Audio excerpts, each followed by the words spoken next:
If you need to update your GoDaddy login details, you're in the right place. In this video, I'll show you exactly how to change your GoDaddy account username and password step by step so you can keep your account secure and up to date. This is a quick and useful walkthrough whether you're cleaning up old account info, improving security, or simply trying to remember where these settings are hidden.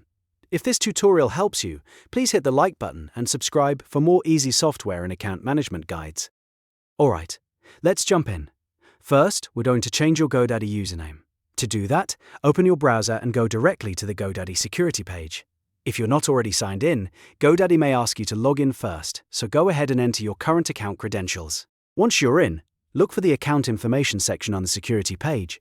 In that section, you should see an option labeled Username. Click on Username to open the editing field. Now type in your new username. Make sure you follow GoDaddy's rules for usernames, because it has to be between 5 and 50 characters long, and it must include at least one letter. So if your first choice doesn't meet those requirements, you'll need to adjust it before saving. Take a moment to double-check the spelling, and make sure it's something you'll remember. After that, click Change Username to save your update. Once your username has been updated, you can move on to changing a password. Staying on the same GoDaddy Security Page, go back to the Account Information section, and this time select Password. This will open the password change form. In the New Password field, type your new password carefully. Then type the exact same password again in the Confirm Password field.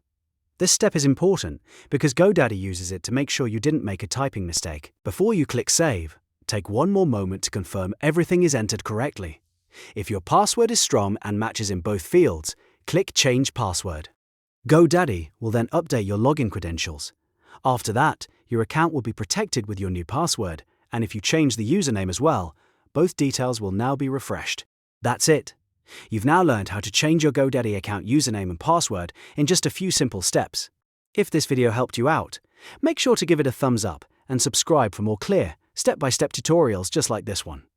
Thanks for watching, and I'll see you in the next video.